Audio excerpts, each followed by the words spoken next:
ایک شخص نے ایک سوال پوچھے کہ ایک آدمی نماز پڑھتا ہے، نماز پڑھنے دے دوران وہ اپنے ہوٹھ نہیں ہلاندا، آیا اس دی نماز ہو جلسی یا نماز نہ ہو سی؟ اچھی طرح یاد رکھیو، گونگیاں والی نماز کہ تسی صحیح ہو، زبان حرکت کر سکتی ہے، تسی پڑھ سکتے ہو، تسی بول سکتے ہو، لیکن تسی پڑھ دے کچھ بھی نہ، دلہ بھی تسی جڑے نا دلہ بھی تسی نماز ادا کر دے ہو، پڑھ دے زبان نال کچھ بھی نہ، تے قرات کرنا پڑھنا نماز وچ ضروری ہے، خواہ سورہ فاتحہ ہوئے خواہ او تلاوت اور ہوئے، لیکن پڑھنا ضروری ہے۔ اگر تسی دل وچ تصوراتی نماز پڑھ دیو تے پھر نماز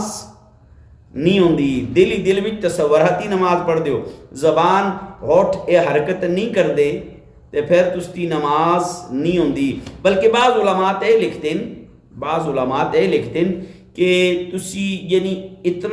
اتنا ہوئے کہ نال والے کو پتہ لگے کہ کچھ پڑھ رہے ہیں،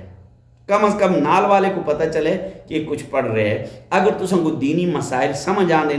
تسی ہند کو اسلامی اور دینی چینل ہوتا جلسو، اس کو سبسکرائب کر سو، گھنٹی والے بٹن کو دبا سو، اس طرح بہت سارے مسائل تساں کو مل سن۔ السلام